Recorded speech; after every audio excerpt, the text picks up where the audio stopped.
آپ کو اللہ تعالیٰ نے ظاہری حسن و جمال کے ساتھ ساتھ باطنی کمالات بھی عطا فرمائے کہ آپ کو یہ سب چیزیں ذہانت و تدبر میں بے مثال تھے. اور کیوں نہ ہوتے کہ اس حوالے سے بھی واضح طور پہ حدیث میں یہ آیا کہ آپ صلی اللہ علیہ وسلم نے یہ دعا کی کہ اللہم علمہ الکتاب والحساب وقہ العذاب، اے اللہ معاویہ کو حساب کتاب سکھا دے. یہ باقاعدہ آپ نے دعا فرمائی. کئی روایتوں سے یہ بات آئی کہ اے اللہ تو معاویہ کو حساب کتاب سکھا دے اور اسے عذاب سے بچو. تو اس لیے آپ کو اللہ نے یہ سب صلاحیت دی کہ رسول پاک صلی اللہ علیہ وسلم کی دعاؤں کی طفیل آپ ایک حساب کتاب میں، تدبر میں، فہم و فراست میں ممتاز ہو گئے. اور یہی وجہ ہے کہ آپ کو پھر حضرت عمر رضی اللہ عنہ نے شام کی عمارت کے لیے منتخب کر لیا. شام کا پہلے امیر، شام کے لیے، دمشق کے لیے پہلے امیر بن کر گئے. آپ پہلی دفعہ امیر بن کر گئے. آپ سے پہلے دوسرے لوگ تھے، آپ کے اپنے بھائی تھے، پھر آپ بنے. اور حضرت عمر رضی اللہ عنہ نے یہ سلیکشن خود کیا اور آپ کو بلا کے عمارت سے خود کیا.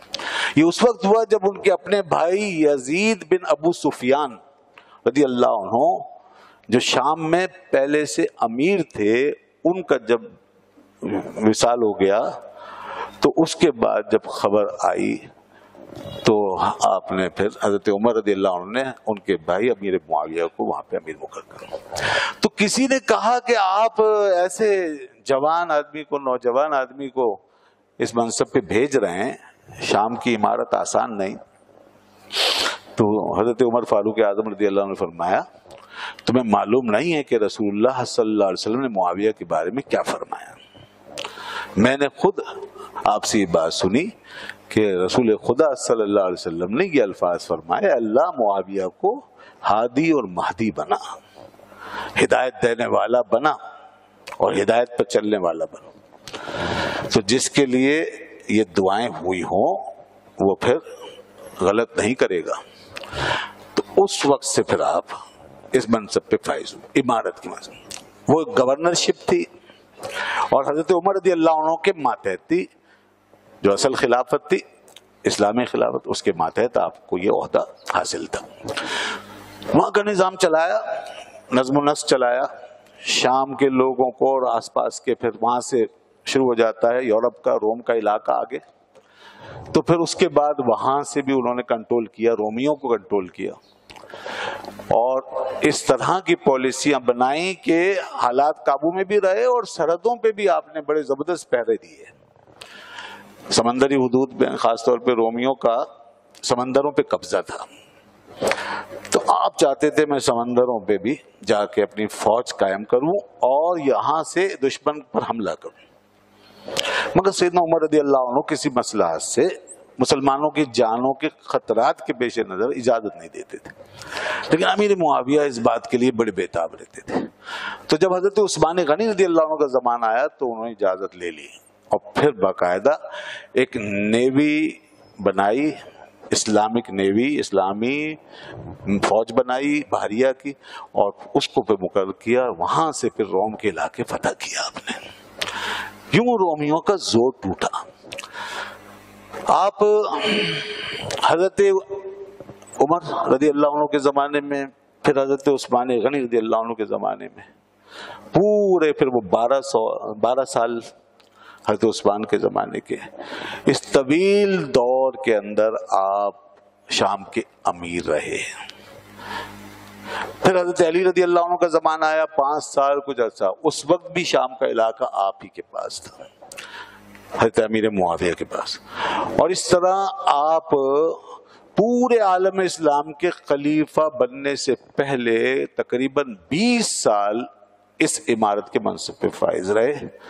اور پھر اس کے بعد جب آپ سن 41 ہجری میں باقاعدہ اتفاق کر لیا گیا آپ کے اوپر، اور حضرت امام حسن مجتبی رضی اللہ عنہ نے بیعت کر لی آپ کے ہاتھ پر، تو جتنے اختلافات تھے سب ختم ہو گئے لڑائیوں کے دروازے بند ہو گئے، اختلافات ختم ہو گئے، پوری امت ایک پیج پر جمع ہو گئی، اہل حجاز، اہل شام، سب کا ایک جھنڈا مقرر ہو گیا، ایک امیر مقرر ہو گیا، ایک خلیفہ مقرر ہو گیا، اور یوں سارا عالم اسلام حضرت امیر معاویہ رضی اللہ عنہ کے زیر نگہ آ گیا۔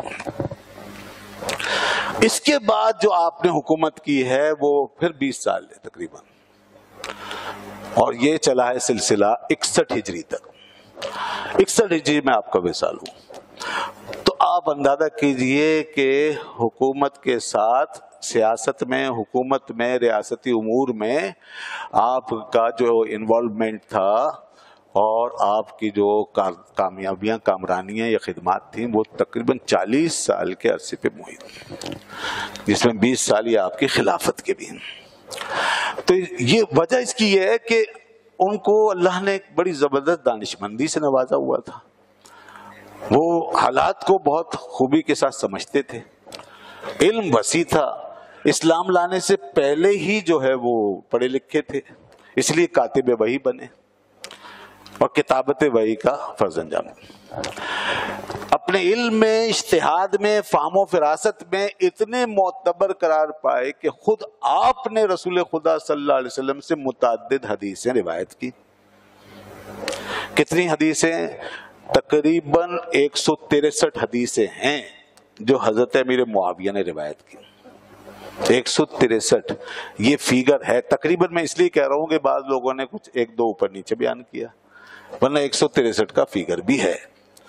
تو 163 احادیث سیدنا حضرت امیر معاویہ رضی اللہ عنہ نے باقاعدہ روایت کی ہیں اپنے طرف سے اور بیان فرمایا، پھر لوگوں نے ان سے روایت کی۔ اور دیکھیں، اب اس میں یہ بھی دیکھا جاتا ہے کہ آپ نے کن کن لوگوں سے روایت کی، کن معتبر اصحاب سے، پھر آپ سے بھی روایت کرنے والے کیسے کیسے لوگ ہیں، یہ ساری چیزیں دیکھی جاتی ہیں۔ چنانچہ آپ جب روایت کرتے ہیں تو حضرت ابوبکر صدیق سے بھی لیتے ہیں، حضرت عمر فاروق اعظم سے لیتے ہیں، اپنی بہن حضرت ام حبیبہ سے لیتے ہیں جو کہ امہات المومنین میں سے، اور آپ سے جو لوگ لیتے ہیں حدیثیں، جنہوں نے آپ سے سنی، ان میں حضرت عبداللہ ابن عباس ہیں، حضرت عبداللہ ابن زبیر ہیں، حضرت ابو سعید خدری ہیں، ایسے ایسے جلیل القدر اصحاب ہیں جو حضرت امیر معاویہ رضی اللہ عنہ سے روایتیں لیتے ہیں۔ آپ کی روایتیں جو ہیں، 4 روایتیں وہ ہیں جو بخاری اور مسلم دونوں کے اندر ہیں۔ ایسی روایت بہت مستند ہوتی ہے، اس کو متفق علیہ کہتے ہیں، بخاری میں بھی ہے، مسلم میں۔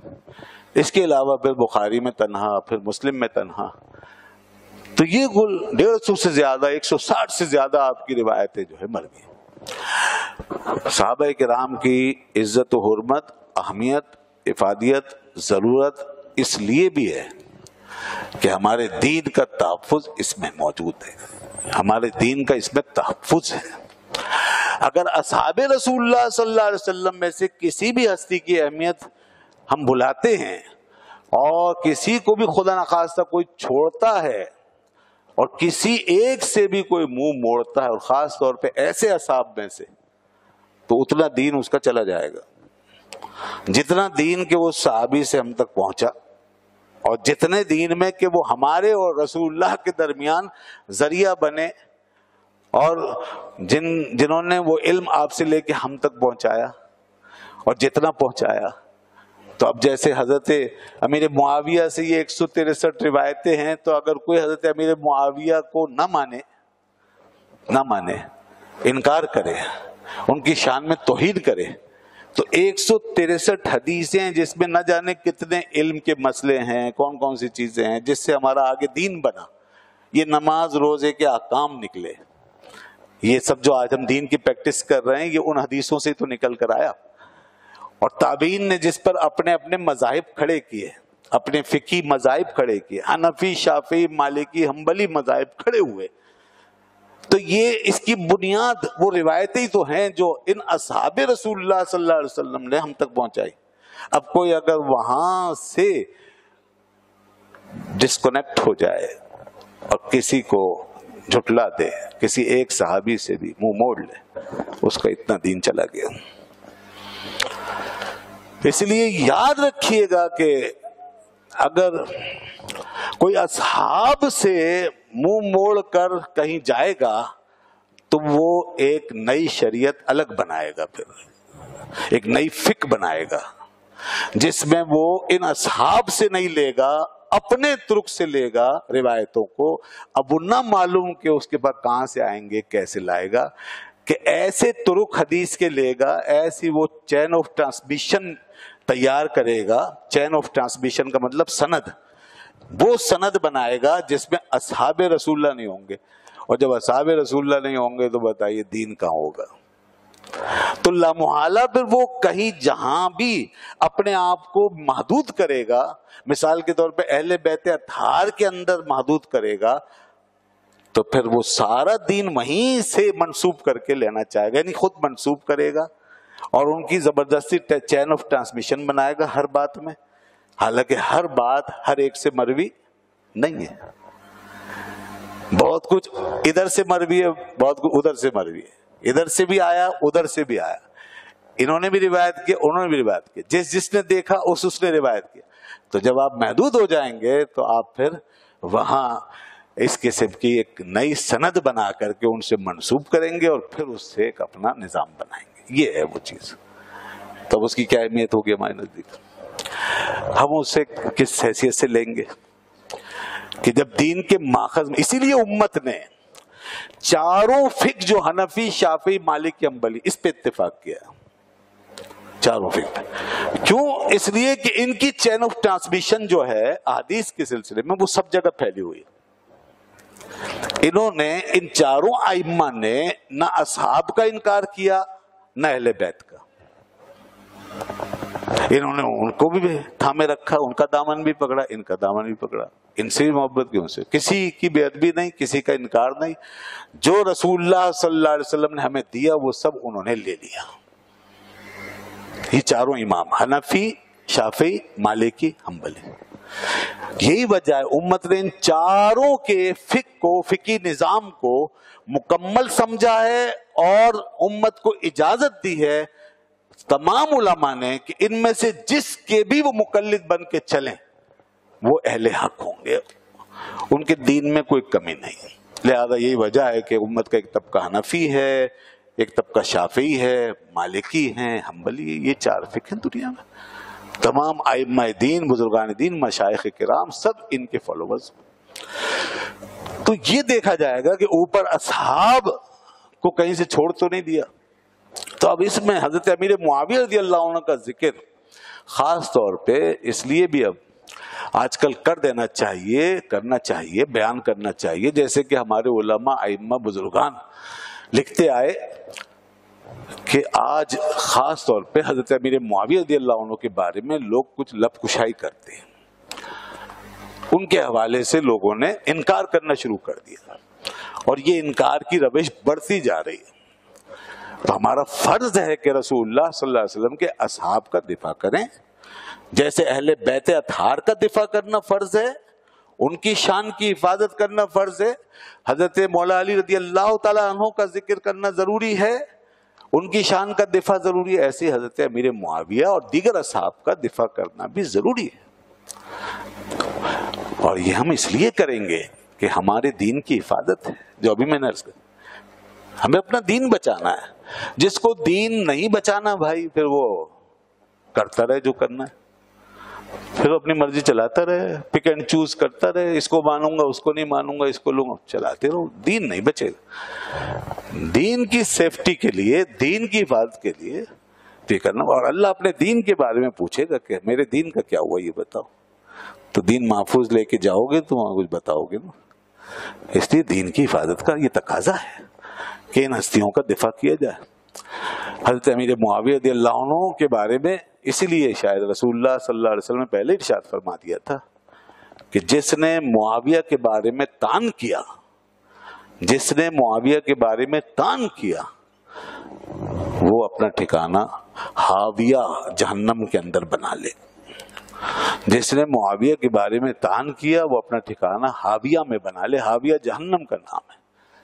یہ بات پہلے ہی رسول خدا صلی اللہ علیہ وسلم نے ارشاد فرما دی، اور آپ نے فرمایا تھا لن یغلب معاویہ، تو معاویہ کبھی مغلوب نہیں ہوگا، معاویہ کبھی مغلوب نہیں ہوگا۔ یہاں تک کہ حضرت علی رضی اللہ عنہ نے فرمایا کہ اگر مجھے یہ حدیث پہلے پتہ چل جاتی کہ حضور نے فرمایا معاویہ کبھی مغلوب نہیں ہوگا تو میں معاویہ سے لما حاربتہ، میں معاویہ سے نہ لڑتا، ان سے محاربہ نہ کرتا۔ تو حضرت معاویہ بالآخر دیکھیے وہی ہوا کہ حضرت امیر معاویہ جو ہیں آخر میں پوری امت کے خلیفہ مقرر ہو گئے۔ اب لوگ جو ہیں ان اصحاب کے درمیان کچھ تاریخی اختلافات وغیرہ کے اندر پڑھ کے اپنی زبانیں کھولنے لگ جاتے ہیں۔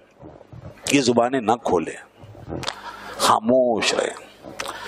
ان کے درمیان جو اختلافات ہوئے وہ ان کے اپنے معاملات ہیں، ان کے اندر کا نظام پاک صاف ہے، ان کی نیتیں پاک صاف طیب طاہر ہیں، وہ ایک دوسرے کے دشمن نہیں ہیں، وہ ایک دوسرے کے ذاتی مخالف نہیں ہو سکتے۔ حضور نے فرمایا میرے اصحاب سب کے سب عادل ہیں، عادل ہیں، یہ قابل اعتبار ہیں۔ فرمایا اصحابی کا نجوم بأیہم اقتدیتم اہتدیتم، میرے اصحاب ستاروں کی مانند ہیں، تم ان میں سے جس کی پیروی کرو گے ہدایت پاؤ۔ میں اس پر کئی حدیث سے پہلے بھی سنا چکا ہوں اور دیکھی کتابیں بھری پڑی ہیں۔ تو اصحاب رسول اللہ یہاں تک فرمایا کہ ان کے اختلاف کو اللہ پہ چھوڑ دو، تم اس میں نہ پڑو۔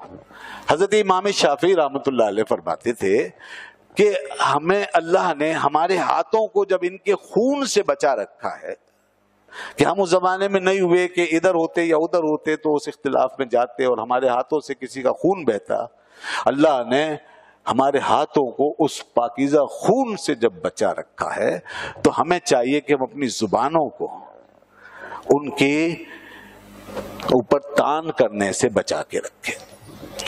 جب اللہ نے اس سے ہمیں بچا لیا تو اس سے ہم بچ جائیں کہ اب ہم اپنی زبانوں کو ان کی عزت و حرمت کے خلاف بول کر کے آلودہ نہ اور ناپاک نہ کریں، خاموش رہیں اور بس ان کی شان بیان کریں، ان کی فضیلت بیان کریں۔ یہ ہمارا کام ہے، یہی اہل حق کی نشانی ہے۔ جہاں طعن ہو، طنز ہو، اشارے کنائے ہوں، بچیں وہاں سے۔ اگر ایمان کی سلامتی چاہیے تو بچیں۔ رسول اللہ صلی اللہ علیہ وسلم فرمایا اذا رأيتم الذين يسبون اصحابي فقولوا لعنت اللہ علی شرکم، کہ جب تم دیکھو کہ میرے اصحاب کو گالی دی جا رہی ہے تو ان سے کہہ دو کہ اللہ تمہارے شر پہ لعنت کرے، تمہارے شر پر، تمہاری بدبختی پر، تمہاری اس عادت پر، تمہاری گستاخی پر اللہ کی لعنت۔ اللہ وہ صاف فرما دیا۔ تب کیسے اجازت ہو سکتی ہے کہ ہم کوئی ایسی بات سنیں؟ فرمایا اذا ذکر اصحابی فامسکوا، میرے اصحاب کا جب ذکر ہو تو خاموش رہو، زبانیں روک لو، مطلب ان کی فضیلت کے علاوہ، خوبی کے علاوہ کوئی بات نہ کرو۔ اس میں ہمارے دین کی حفاظت ہے۔ ہماری کیا حیثیت، ہماری کیا مجال کہ ہم ان کے درمیان محاکمہ کریں؟ نہیں، سب کی جو فضیلت و خصوصیت ہے وہ اپنی جگہ۔ اچھا اب یہ سمجھنا کہ جناب ان کا ذکر کرنے سے ان کا ذکر جو ہے وہ انکار ہوتا ہے یا کسی کی توہین ہوتی ہے، نہیں، ایسا یہ اس کا تعلق نیتوں سے ہے، نیتوں سے ہے۔ اگر حضرت امیر معاویہ رضی اللہ عنہ کا ذکر کیا جائے گا، ان کے فضائل و مناقب ذکر کیے جائیں گے تو اس سے نہ تو ان کی ذات حضرت علی رضی اللہ عنہ کے برابر ہو جائے گی، نہیں ہو سکتا، اور نہ ایسا ہے کہ حضرت علی رضی اللہ عنہ کا انکار لازم آئے گا یا اہل بیت اطہار سے کوئی بے وفائی، ہرگز نہیں۔ یہ محض پروپیگنڈے کی باتیں اور یہ ایسے لوگوں کے کام ہیں جو اصل میں اصحاب میں سے کسی کا انکار کرنا چاہتے ہیں، جن کا میں نے پہلے ذکر کر دیا، ہرگز نہیں۔ اعلی حضرت امام الشاہ امام احمد رضا خان فاضل بریلوی رحمۃ اللہ علیہ نے فرمایا فتاوی رضویہ کی 6 جلد کے اندر انہوں نے لکھا کہ دونوں کے درمیان، یعنی حضرت علی رضی اللہ عنہ اور حضرت امیر معاویہ رضی اللہ عنہ کے درمیان فرق مراتب بے شمار، اور فرمائیے آپ، دونوں کے درمیان فرق مراتب بے شمار، یعنی حضرت علی رضی اللہ عنہ کی فضیلت بہت زیادہ ہے حضرت امیر معاویہ سے. یہ اپنی جگہ ہے، ہم چاہے کتنا ہی ذکر کر رہے ہیں اس سے انحراف نہیں ہے. حضرت علی رضی اللہ عنہ کی جو فضیلت ہے، فرمایا فرق مراتب بے شمار، اور حق بدست حیدر کرار. اور حق جو ہے وہ جو اختلاف ہوا آپس میں، اس کے اندر حق کس کے ساتھ ہے؟ حضرت مولا علی کے ساتھ. حق بدست حیدر کرار، کہ حضرت علی رضی اللہ عنہ اس اختلاف میں اپنے اجتہاد میں حق پر تھے اور اپنے فیصلے میں حق پر تھے، اور آپ کی خلافت خلافت راشدہ تھی، خلافت حقہ تھی، چوتھے خلیفہ تھے آپ. یہ چیز سامنے رکھ کر اعلی حضرت لکھ رہے ہیں حق بدست حیدر کرار. اور آگے سنیے، اور تان بر معاویہ کار فجار، اور حضرت معاویہ پہ تان کرنا بھی فاجروں ظالموں کا کام ہے، گمراہوں بے دینوں کا کام. حق بے شک مولا علی کے ساتھ ہے، مگر حضرت امیر معاویہ پر تان و تشنیع، ان کو گالی دینا یا برا بھلا کہنا، یہ گمراہی ہے، یہ بدبختی ہے، کیونکہ وہ بھی صحابی رسول. تو اب یہاں پر جو ہے جس مسئلے میں آپس میں بہم اختلاف ہے، وہ ایک اجتہادی معاملہ تھا. اور اجتہادی معاملے میں یہ ہوتا ہے کہ اگر کوئی حق پر ہے اور صحیح فیصلہ کر دیا اس نے، تو اس کو 2 اجر ملتے ہیں حدیث کے مطابق، اور کسی سے اگر غلطی ہو جائے، خطا ہو جائے، تو اس کو 1 اجر ملتا ہے، وَلَهُ أَجْرٌ وَاحِدٌ. لیکن وہ اس کی وجہ سے باطل نہیں ہو جاتا، گمراہ نہیں ہو جاتا، لائق تان و تشنیع نہیں ہوتا وہ. تو اس لیے اگر یہاں پر وہ خطا ہے، حضرت امیر معاویہ رضی اللہ عنہ کے اجتہاد میں خطا ہے، تو اس سے ان پر تان و تشنیع کرنے کا جواز نہیں نکلتا، کیونکہ ادھر بھی اصحاب ہیں، ادھر بھی اصحاب ہیں. جی ہاں، یہ معاملہ اجتہادی ہی ہے، اس سے زیادہ ہم آگے نہیں جاتے. علماء نے یہاں پر بات ختم کر دی، یہ معاملہ اجتہادی ہے. اور اس کا پتہ یہاں سے چلتا ہے کہ خود مولا علی رضی اللہ عنہ اور حضرت امیر معاویہ، ان دونوں کے درمیان دلوں میں اتنی وسعتیں تھیں کہ نہ حضرت امیر معاویہ نے کبھی انکار کیا کہ حضرت مولا علی رضی اللہ عنہ کی کسی فضیلت کو جھٹلایا ہو، کبھی نہیں. بلکہ حضرت امیر معاویہ سے صحیح سند کے ساتھ یہ مروی ہے، فرمایا انی لعالم انہ افضل منی، میں یہ بات جانتا ہوں اور خدا کی قسم جانتا ہوں کہ مولا علی، حضرت علی مجھ سے افضل ہے، وَأَحَقُّ بِهَا، اور اس خلافت کے وہ مجھ سے زیادہ مستحق ہے. لیکن ان کا اجتہاد یہ تھا کہ جو حضرت عثمان کی شہادت ہے اس کا قصاص فوری لے لیں، ابھی لیں، اس کا بدلہ بھی لیں. تو وہ اس کو تاخیر برداشت نہیں کرتے تھے. اور ادھر حضرت علی رضی اللہ عنہ کے سامنے اتنی مجبوریاں تھی کہ وہ اس وقت ایسی پوزیشن ہی نہیں تھی کہ ان سے بدلہ لیا جاتا. یہ تمام بس یہ بات. اس کے بعد پھر وہ جو واقعات پیش آ گئے اور جس طرح کی بھی ناگہانی ہو گئی، تو اس کے بعد لوگوں نے پوچھا، اور بلکہ ایک دن تو آپ باہر تشریف لائے. چنانچہ یہ سب دیکھیے دلیلیں موجود ہیں، البدایہ والنہایہ اٹھائیں، مصنف ابن ابی شیبہ اٹھائیں، امام عساکر کی روایتیں اٹھائیں، سب. حضرت علی رضی اللہ عنہ باہر تشریف لائے، شام کی طرف رخ کیا، فرمایا اے اللہ مجھے بخش دے اور ان اہل شام کو بخش دے. یہ دیکھیں آپ وسعت، یہ بات جانتے ہیں کہ ہم بھی حق پر ہیں، وہ بھی اسلام پر ہیں، اگرچہ اجتہادی خطا پر ہیں مگر وہ گمراہ نہیں ہیں، اہل اسلام ہیں. فرمایا اللہ مجھے بخش دے اور ان کو بھی بخش دے. لوگوں نے عرض کی حضور آپ ان کے لیے دعا فرما رہے ہیں؟ فرمایا ہاں، یاد رکھو معاویہ کو غیر اہم نہ سمجھنا، اور میں تمہیں بتا دیتا ہوں اگر معاویہ تمہارے درمیان نہیں رہیں گے تو پھر تمہارے سر ایسے اتریں گے کندھوں سے جیسے کہ اندرائن کے پھل اترتے ہیں، جیسے پھل گرتے ہیں اندرائن کے، ایسے تمہارے سر اترنا شروع ہو جائے اگر معاویہ نہیں رہیں گے. یہ آپ نے خود ارشاد فرمایا. اور اسی طرح آپ نے اور بھی موقعوں پر دعا کی. جب صفین کا مارکا ہو گیا تو کچھ مقتول ادھر تھے کچھ ادھر تھے. لوگوں نے پوچھا تو فرمایا یہ مقتول بھی جنتی ہیں وہ مقتول بھی جنتی، یہ سب اللہ کی رضا کے لیے نکلے ہیں. اور لوگوں ہمارا معاملہ اللہ کے سپرد ہے. اللہ تعالیٰ قیامت کے دن میرے اور معاویہ کے درمیان خود فیصلہ فرما دے گا اور وہ ہمارے ہاتھ میں دے دے گا. تو یہ باتیں آپ نے فرما دی. اور اسی لیے چونکہ یہ کوئی دنیاوی جھگڑا نہیں ہے، یہ ریاست کا جھگڑا نہیں ہے، یہ عمارت کا جھگڑا نہیں ہے، یہ سب بڑے لوگ ہیں، ان کے دل پاک ہیں. تو یہی وجہ ہے مولا علی نے بھی اور حضرت امیر معاویہ نے بھی مصالحت کی کوشش کی اور باقاعدہ یہاں سے ثالثی گئے، ادھر سے بھی مقرر ہوئے ادھر سے مقرر ہوئے، مصالحت کی کوششیں ہوئی لیکن بھی وہ ناکام ہو گئی. تو اگر یہ ایسی بات ہوتی کہ باقاعدہ اس کو ایسے باغی سمجھا جائے، بغاوت کی بات ہو، باغی سمجھا جائے، اگر ظاہری طور پہ لفظ ایک باغی کا آئے تو اسے ظاہری طور پر ہی سمجھا جائے گا، حقیقت میں باغی نہیں. کیونکہ اگر حقیقت میں یہ باغی و بغاوت کا معاملہ ہوتا ہے تو قرآن پاک کا حکم ہے کہ باغیوں سے صلح نہیں ہو سکتی.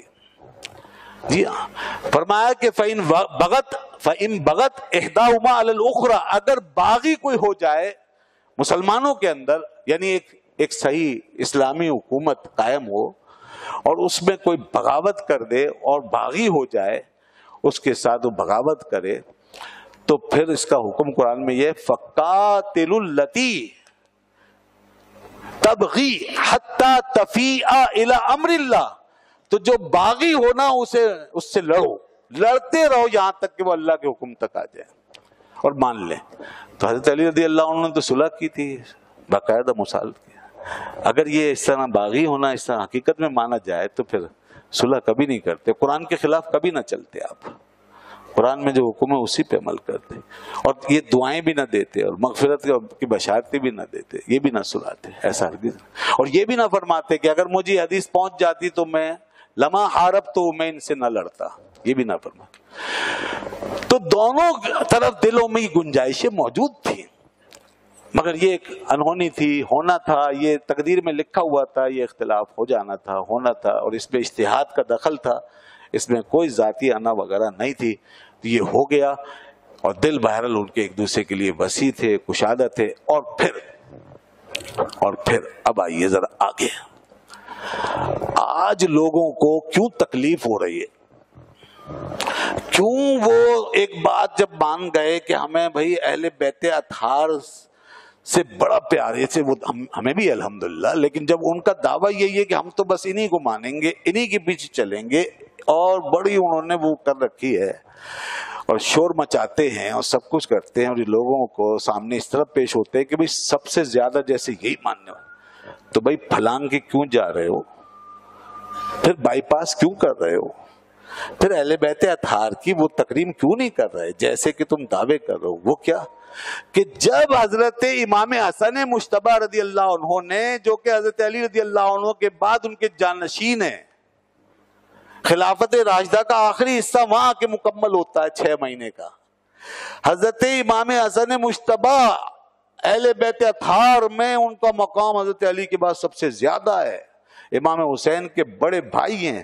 جب انہوں نے صلح کر لی جا کے اور یہ سارا کچھ ختم کر دیا اور حضرت امیر معاویہ سے بیعت کر لی اور مل گئے اور ایک ہو گئے، اور اس کے بعد تعلقات بحال ہوئے رہے، تحفے ہدایہ بھی پیش کیے گئے، حضرت امیر معاویہ نے ان کی خدمت بھی کی، ان کی تعظیم بھی کی، ان کا اکرام بھی کیا. جب بھی تشریف لے گئے شہزادے ان کو بڑی عزت کے ساتھ، بڑے پروٹوکول کے ساتھ ریسیو کیا اور لاکھوں درہم بار بار ان کی خدمتوں میں پیش کیے. یہ سب کچھ جب ہو چکا تو آج لوگوں کو کس بات کی تکلیف ہے، کیوں پریشانی ہے کہ وہ پیچھے جا کر کے وہ اختلاف اٹھا کر کے پھر گالیاں دینا چاہتے ہیں؟ بھائی آپ کیا ان سے زیادہ اہل بیت اطہار کے ماننے والے ہو گئے؟ آپ کیا حضرت علی رضی اللہ عنہ کے زیادہ وفادار ہو گئے؟ بیٹا وفادار نہیں ہوگا؟ اگر وہ اتنے قابل نفرت تھے تو پھر یہ بیعت کیوں ہو گئی؟ اگر وہ اسلام کے دشمن تھے خدا نخواستہ اور دین سے تعلق ختم تو پھر یہ بیعت کیوں؟ پھر سارا ان کو کیوں دے دیا؟ اگر وہ باغی تھے تو پھر لڑائی جاری کیوں نہیں رکھی؟ پھر قتل و قتال کیوں نہیں ہوا؟ پھر بدلہ کیوں نہیں لیا؟ انہوں نے تو بدلہ نہیں لیا، آپ کیوں لے رہے ہیں بدلہ؟ تو دوستو یہاں سے سمجھ لیں اس بات کو، اور یہ بات معمولی نہیں ہے، یہ حضرت امام حسن مجتبی رضی اللہ عنہ کی بڑی شان ہے، بڑی شان ہے۔ بے شک اہل بیت اطہار کی ایسی فیاضیاں، کرم نوازیاں اس بارگاہ سے، اس دروازے سے یہی کچھ امت کو ملا کہ دین جڑا ہے، امت ایک ہوئی ہے، امت کے لیے خیر ہی خیر نکلی ہے اس دروازے سے۔ یہی تو شان ہے اہل بیت اطہار کا، یہی تو مقام ہے۔ چنانچہ امام حسن نے وہی کام کیا جو ان کی دہلیز کے لائق تھا، جو ان کی چوکھٹ کے لائق تھا۔ وہاں سے انہوں نے وہ خیر و مصالحت کا، محبت کا اور اتحاد کا وہ پیغام سنایا، اور یہ ایسے ہی نہیں ہو گیا، اس کے پیچھے باقاعدہ قدرت کے راز ہیں۔ رسول اللہ صلی اللہ علیہ وسلم نے پہلے ہی فرما دیا تھا کہ میرا یہ بیٹا سردار ہے، ابنی ھذا سید یصلح اللہ بہ بین الفئتین العظیمتین من المسلمین۔ اللہ تعالیٰ میرے اس بیٹے حسن کے ذریعے سے مسلمانوں کے دو بڑے گروہ میں اتحاد کروا دے گا۔ قربان جائیں، سبحان اللہ۔ جس چیز کو حدیث رسول اللہ سے بھی سند حاصل ہو جائے، حضور نے جس چیز کو پہلے ہی اعزاز بخش دیا، تعریف فرما دی، سید کہا، سردار قرار دے کر کے فرمایا دیکھو میرے بیٹے حسن کا یہ کارنامہ تمہارے سامنے آئے گا۔ آج تم کیسی محبت ہے اہل بیت اطہار سے، کیسی محبت ہے کہ ان کے اتنے بڑے کارنامے کو نظر انداز کیا جائے، اور آج اسے پھلانگ کر اس چیز کو اور اس کے بائی پاس نکال کر کے وہاں سے آگے پھر وہی پہلے پرانی باتیں شروع کی جائیں اور جھگڑے کو نکالا جائے۔ معاذ اللہ، ہمیں تو بولنے کی اجازت نہیں ہے جناب ان معاملات میں، چاہے جائے کہ ہم یہ کام کریں کہ سب کو نظر انداز کر کے پھر خود آ جائیں آگے کہ صاحب ہم لڑیں گے وہ لڑائی۔ بڑی جرأت ہے، اللہ سے توبہ کی جائے، معافی مانگنی چاہیے ایسے لوگوں۔ نہیں، امام حسن مجتبی نے وہ کام کیا، سبحان اللہ۔ کچھ لوگ تھے ایسے اس خیال کے جنہوں نے دین کو خاندانی سمجھا ہے، ایسے لوگ کچھ ہوئے ہیں، دین کو خاندانی سمجھا ہے، اور دین صرف ان کے نزدیک وہی ہے جو خاندان میں ہو، حال میں، اولاد میں۔ ایسے بہت سے لوگ اب نسب پرستی میں اور اس طرح خاندان پرستی میں مبتلا۔ خاندان جو اہل ایمان ہوئے ان کی عظمتوں کو سلام، ان کی نسبتوں کو سلام، لیکن دین خاندانی نہیں ہے۔ دین کو خاندانی نہ بناؤ، دین کو حسب نسب کے تابع مت کرو۔ جی دین جو ہے سب اس کے تابع ہیں، جب دین کے تابع ہو گئے تو پھر ان کی نسبتیں ان کے لیے خیر اور بزرگی کا سبب بن گئی۔ وہ نسبتیں اسی وقت بزرگی بنیں گی جب دین ان کے درمیان آئے گا۔ یہی وجہ ہے کہ سگا چچا ابو لہب جہنم میں پڑا ہے، پڑا نہیں پڑا؟ وہ جو جس سردار ہو کے دنیا میں بڑا معزز اور بڑا جناب قریش میں اور ہاشمی میں خاندان میں بہت بڑا سردار مانا گیا، سب پر اس کی چلتی تھی، پھر بھی جہنم میں پڑا۔ اور وہ امیر حمزہ، اللہ اللہ، دوسرے چچا وہ امیر حمزہ عہد میں جن کے تن سے ایک ایک عضو کاٹ دیا گیا، اور جن کے کفن کا کپڑا بھی پورا نہیں ملا، اور جن کو بڑی بے بسی کے ساتھ قتل کر دیا گیا عہد میں، سرداری تو دور کی بات، حال یہ کر دیا کہ کفن کا کپڑا بھی پورا نہیں ملا، وہ جنت کی نہروں میں نہا رہے ہیں۔ تو بات کیا ہے؟ یہ دین ہے، پھر نسب کی شان ہے، پھر چچا چچا ہیں۔